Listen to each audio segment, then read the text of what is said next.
En su búsqueda de venganza contra un sindicato criminal, una asesina novata cruza caminos con el sicario más legendario de todos los tiempos. Aunque no exactamente para bien. La película comienza en el pasillo de algún lugar muy concurrido. En medio de la ajetreada rutina, podemos escuchar la melodía de una bailarina dentro de una esfera de cristal. Le pertenece a Eve McCarro, una niña con el rostro manchado de sangre y también lágrimas. Los recuerdos la llevan con su padre Javier, quien la ayuda a practicar sus movimientos de danza. En eso su padre no pudo evitar compararla con su hermana mayor, aunque Eve no podía recordarla porque había fallecido cuando ella era pequeña. Antes de irse a un viaje de trabajo, Javier le obsequió la bailarina mecánica, recomendándole que escuchara su melodía siempre que lo extrañara. Pero el hombre ni alcanzó a irse, pues esa misma noche unos sicarios profesionales irrumpieron en su hogar a las orillas del mar. Javier los recibió con golpes y patadas, demostrando que también se le daba bien lo de matar.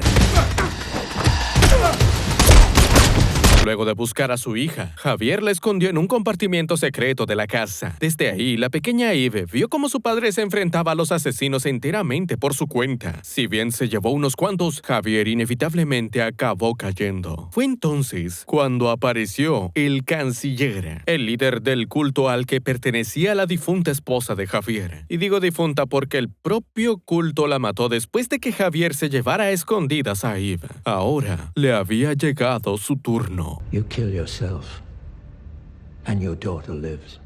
Or kill me, and you and your daughter die together. Quería opciones. Ahí estaban sus opciones. Javier tomó el revólver del canciller, preparándose para desvivirse con la única bala en la recámara, lo que fuera necesario por su hija.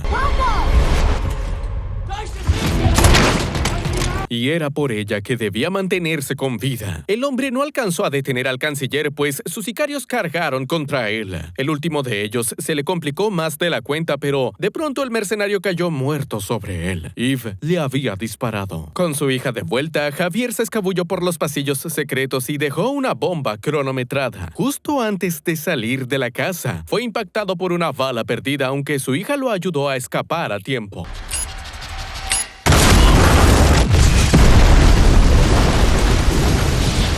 Una vez seguros, Javier le pidió perdón a su hija por tener que abandonarla. Ya no quedaba esperanza para él, pero su hija podía vivir por él. Es así como volvemos a la escena inicial cuando Eve seguía procesando la muerte de su padre. Entre tantos adultos que la ignoran con indiferencia, hay un señor mayor que se le acerca para darle el pésame. Su nombre es Winston Scott, un clásico de la saga que los más fanáticos reconocerán como el dueño del Hotel Continental. Sin embargo, no te preocupes si no lo conoces, porque Eve tampoco. Winston le comenta que su padre era un gran hombre que sacrificó mucho para que ella tuviera una mejor vida que la suya. Es cierto que no hay nada que Winston pueda hacer para devolverle a su padre, pero lo que sí puede hacer es llevarla con su familia. Y con suerte algún día ella los consideraría su propia familia. En el teatro Tarkovsky, la pequeña Eve es presentada a la directora, una mujer con décadas de experiencia en el mundo de la danza y también en otros ámbitos. Reconociendo el dolor de la niña, la directora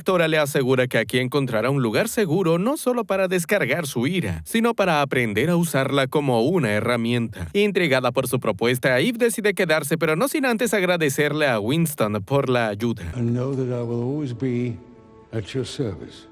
Tras la despedida, la niña conoce a Nogi, una antigua colega de su padre que se compromete a convertirla en una kikimora. Verán, en la mitología eslava, la kikimora es una especie de espíritu que persigue a aquellos con una profunda oscuridad en sus corazones. Puede ser vengativa y destructiva, tal como el coco de los cuentos infantiles. No obstante, para las almas inocentes, una kikimora puede ser una protectora. Two sides to the one coin: to kill, to save. Claro, en última instancia, la decisión recae en manos de Eva. Oficialmente, ha entrado en la Rusca Roma. 12 años después, vemos a la protagonista practicando ballet en un escenario vacío bajo la atenta mirada de la directora. En el intento de hacer una vuelta, Eve se cae una y otra vez y sus pies ya están empezando a sangrar. Pese a que quería seguir intentando, la directora pierde la paciencia y le ordena que despeje el espacio para la siguiente bailarina. Frustrada, la protagonista regresa al dormitorio común y le avisa a su compañera a Tatiana que ella es la próxima. Al ver sus pies ensangrentados, Tatiana le pregunta por qué se exige tanto, a lo que ella responde que quiere estar preparada. Ella sabe exactamente para qué. En tono sarcástico, Tatiana recuerda que cuando era niña soñaba con ser bailarina de verdad, aunque Eve la detiene en ese punto afirmando que es una verdadera bailarina, la mejor de todas. Lo próximo que vemos es a Eve participando en las pruebas para convertirse en Kikimora, donde sus capacidades físicas y mentales son puestas al límite. En eso Nogi les explica a los candidatos que el propósito de una Kikimora es uno solo: proteger a su objetivo a toda costa. Por más que se esfuerza, la protagonista acaba perdiendo tanto en el escenario como en la lona. Cuando Nogi le pregunta por su motivo, ella se queja de que su adversario era demasiado fuerte. Para su instructora no son más que excusas, dado que ella siempre será más pequeña y débil. Tiene que ganar de otra forma, o en otras palabras, Fight like a girl.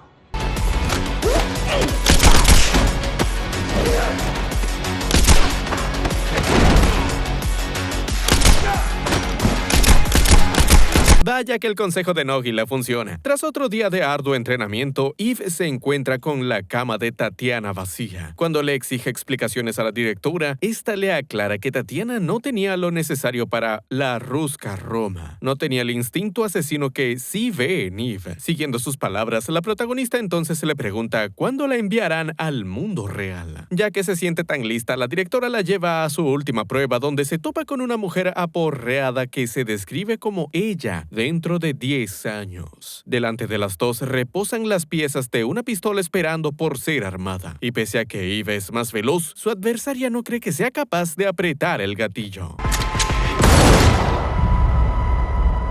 Eve ha pasado la prueba. Las felicitaciones de parte de la Ruska Roma son nulas, pues están más ocupados recibiendo al Baba Yaga en persona. All of this for what? Is it Sabachki? Это была не просто собачка.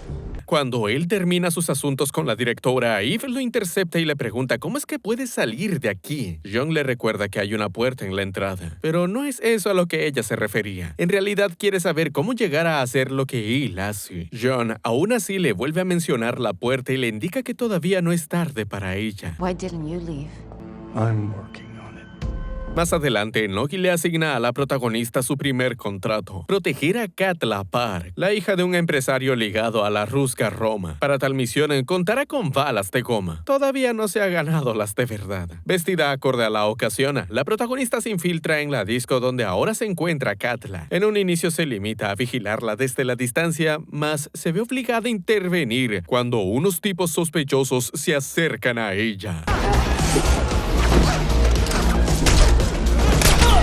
No tiene pinta de que estén aquí por la música. Con las balas de goma, Eve se quita unos cuantos matones de encima y cuando las balas no son suficientes, se defiende con un tubo que había encontrado en el lugar. Una vez libre de los matones, la mujer vuelve a enfocarse en su líder, quien estaba tratando de llevarse a Katla. Con un martillo para picar hielo, Eve se abalanza contra el asesino, el cual es mucho más resistente que sus lacayos. Mala suerte para él que Eve está en su primera chamba y no piensa regresar con un fracaso. La mujer le ahorra el golpe final dado que ya había matado algo más importante: su orgullo. Luego de extraer con éxito a Katla, Eve se gana su tatuaje de la Ruska Roma. Apenas 2 meses después, la vemos saliendo de la sala VIP de un bar donde había causado un pequeño desastre. Y no solo ahí.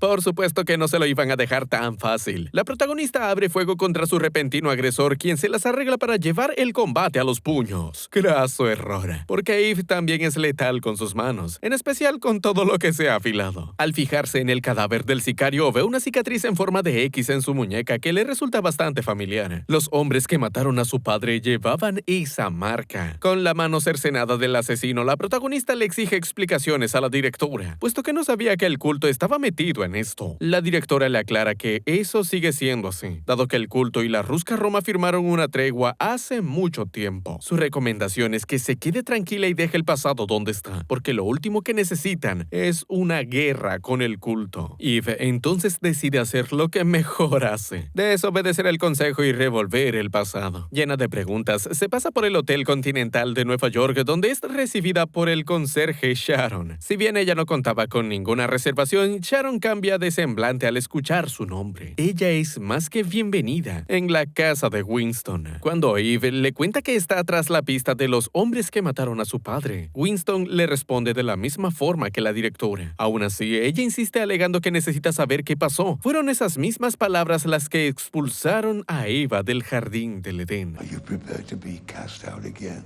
Eve? Please. En este mundo, las monedas de oro valen más que dinero. Winston respeta la tradición y empieza a hablarle del culto, describiéndolo como una organización que mata por deporte. Más allá de sus sádicas costumbres, sus miembros son aceptados en los hoteles continentales, que son terrenos neutrales para los criminales de todo el mundo. Hablando del tema, Winston le revela que un cultista llamado Daniel Pine se está alojando actualmente en el Continental de Praga. Lo curioso es que sobre su cabeza pesa una recompensa de $2 millones. En ese momento, Winston es interrumpido por Sharon, quien le comenta que la directora lo está esperando al teléfono. Aún sabiendo lo que significa, Winston deja ir a Eve con la información que quería. Ya en Praga, la protagonista hace check-in en el Hotel Continental solicitando la habitación contigua a la de Pine. Una mujer que estaba en el lobby la escucha por lo bajo y le avisa a su compañero, un francotirador que estaba vigilando los movimientos de Pine. Desde su posición, el hombre ve cómo Eve avanza por la cornisa del edificio para llegar a la habitación de Pine. Ahí dentro, la protagonista se topa con una sorpresita. Una niña llamada Ella, que le pregunta si está aquí para herir a su padre. Ella, come here. Everything's gonna be all right. Why don't you come stand behind me, sweet? Con ustedes, Daniel Pine, un hombre que se cansó de matar zombies y se mudó a un universo mucho más movido. Bromas aparte, Eve le aclara que no está aquí por su recompensa, sino para preguntarle por el culto. Pine, sorprendido, le advierte que no sabe en lo que se ha metido. Cuando el francotirador le comenta que solo están hablando, la mujer de antes da la orden de duplicar la recompensa por Pine, lo que llama la atención de los asesinos presentes. Al enterarse de esto, Pine acusa a Eve de haber empeorado las cosas. Resulta que los cultistas que está buscando están más cerca de lo que pensaba y quieren matar a Pine para llegar a su hija. Obviamente él tomó previsiones. Tras un tiroteo, Pine huye con su hija mientras que Eve se queda peleando con una asesina a la que termina noqueando con un control remoto. Pine, por su parte, llega a una zona en construcción donde es sorprendido por otros matones. Mientras su hija se cubre, el hombre arremete contra los agresores primero con sus manos y luego con su escopeta. Al regreso de Eve, Pine le explica que, como toda secta, no hay manera sencilla de salirse. Es por eso que el culto está buscando a su hija, pero él quiere una mejor vida para ella. Aprovechando su encuentro fortuito con Eve, el hombre le ofrece información del culto a cambio de protección a su hija. Después de todo, eso es lo que hacen las Kikimoras. Con ella a su cuidado, la protagonista abandona el Continental mientras que Pine se queda atrás para ganarles tiempo. No consigue demasiado.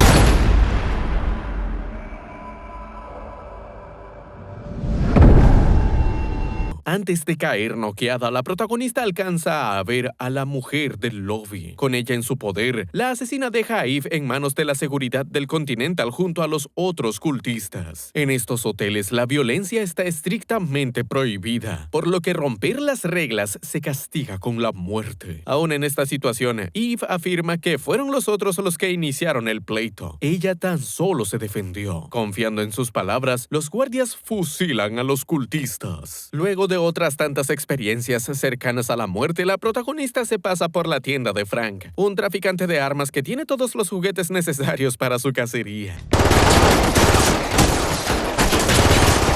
Estos tipos acaban de romper la regla sagrada de no interrumpir una exhibición de armas. En el intento de huir, Eve se encuentra con un callejón sin salida, pero al menos tiene granadas. A punta de explosiones, la protagonista se abre paso por el escenario y acaba con los asesinos. Frank, por su parte, descubre que llevaban la marca del culto. Pese a que se había negado inicialmente a hablarle a ellos, Frank ahora tiene motivos personales para venderlos. Él le explica que la ubicación exacta del culto es un misterio, dado que todos aquellos que trataron de encontrarlos no han regresado. Sin embargo, sí sabe que se ocultan en algún rincón de las montañas de Austria. Con un auto de cortesía de Frank, la protagonista emprende rumbo a su misión, lo que la lleva al pueblo de Hallstatt. En pleno camino, la directora la llama para ordenarle que ponga fin a su vendetta personal, o de lo contrario, la Ruska Roma tendrá que detenerla.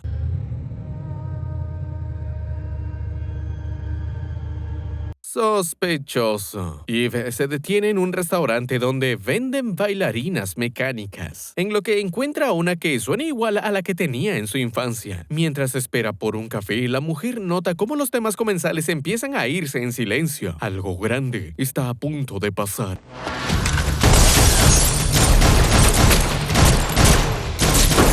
El tiroteo pasa rápidamente a ser una pelea a puños en la que Eve claramente no es la más fuerte, pero sí la más ágil. Con una maniobra le rompe el brazo a su enemigo y luego le dispara en la cabeza. No obstante, su suplicio está lejos de terminar. Cuando la cocinera se interpone en su camino, Eve aclara que no quiere hacerle daño.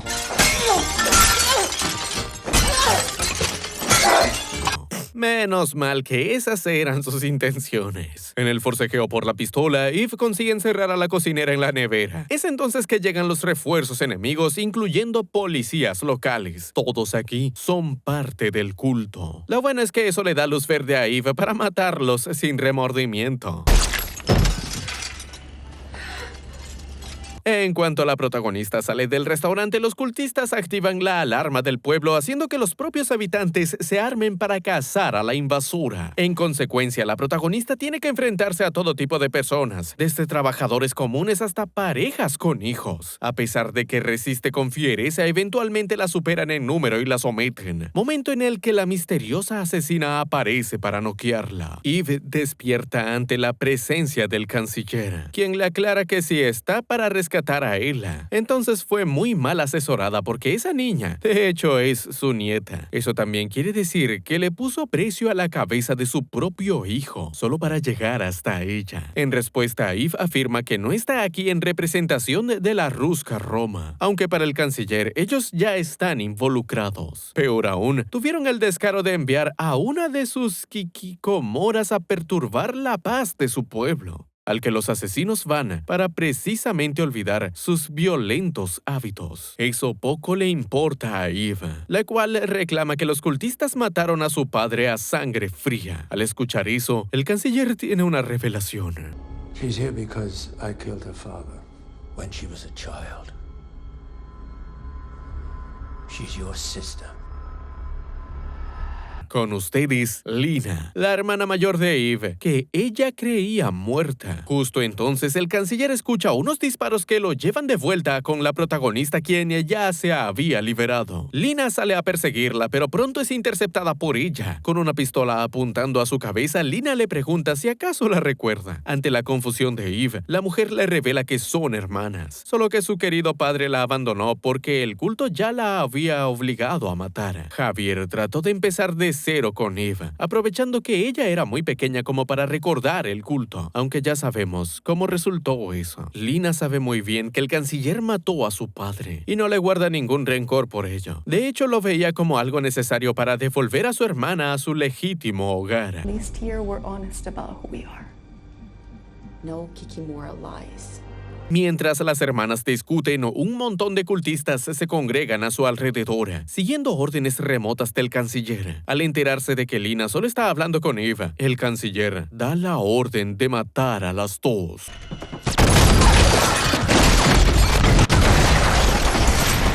Tras la explosión, la protagonista encuentra a Lina malherida y ella le confiesa que apenas tenía 9 años cuando le dijeron que su hermana había muerto. Cuánto la extrañó. Sin tiempo para llorar, la protagonista se arma con una katana y les da una calurosa bienvenida a los sicarios enviados a matarla.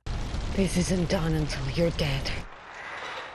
Con su paciencia al límite, el canciller contacta a la directora y le exige que detenga a su bailarina o de lo contrario le declarará la guerra a la Russka Roma. La directora admite que no hay manera de convencer a su estudiante, mas conoce de alguien que puede encargarse del problema. El canciller acepta su propuesta dándole hasta la medianoche para que cumpla con su parte. Caída la noche, el tren se detiene en Hallstatt para dejar a un único pasajero, John Wick. El lobo no tarda en localizar a su presa aunque le da la oportunidad de largarse con su vida. La puerta todavía está abierta para ella.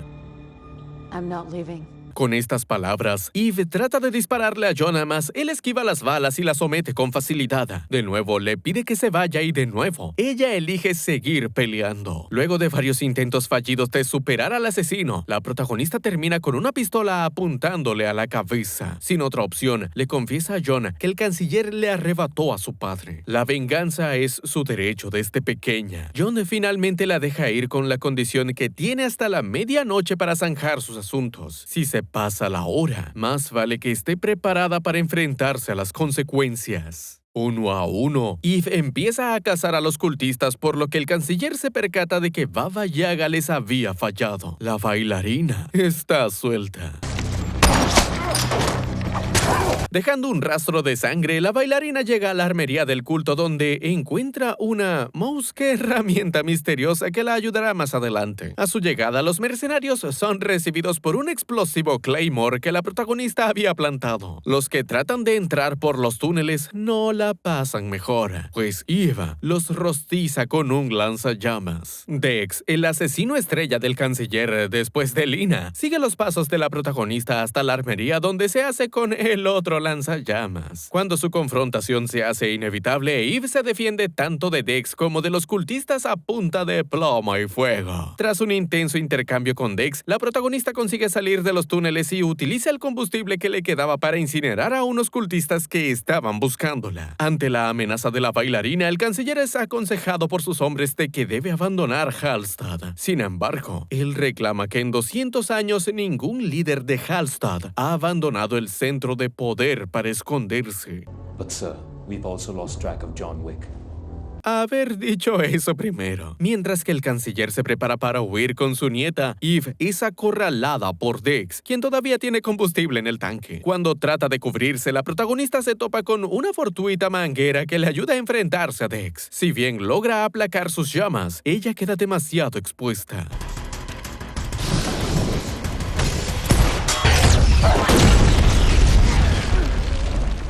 Así como las Kikikomoras, Baba Yaga también puede proteger. Mientras que John enfrenta a los cultistas, Eve intercepta el auto del canciller en la plaza, obligándolo a detenerse a balazos. El canciller, harto de ella, le advierte que el destino de Ela es inevitable. Puede matarlo si eso le hace sentir mejor, pero el pueblo seguirá existiendo, los niños crecerán y el sistema se mantendrá en pie tal como ha estado por más de 1000 años.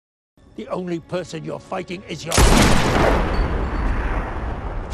Supongo que valdrá la pena ver qué pasa. Con Ella de vuelta a su cuidado, la bailarina emprende rumbo a casa. John, por su lado, le informa a la directora que el trabajo está hecho, solo que hubo una ligera variación en los términos. Más adelante, en el Continental de Nueva York, Pine se estaba recuperando cuando se despierta con la mejor de las noticias. Su hija está de vuelta en sus brazos. Eve, no muy lejos, disfruta de un espectáculo de ballet protagonizado por su amiga Tatiana. Es entonces que recibe el aviso de una recompensa de $5 millones por alguien familiar, Eva Macarro.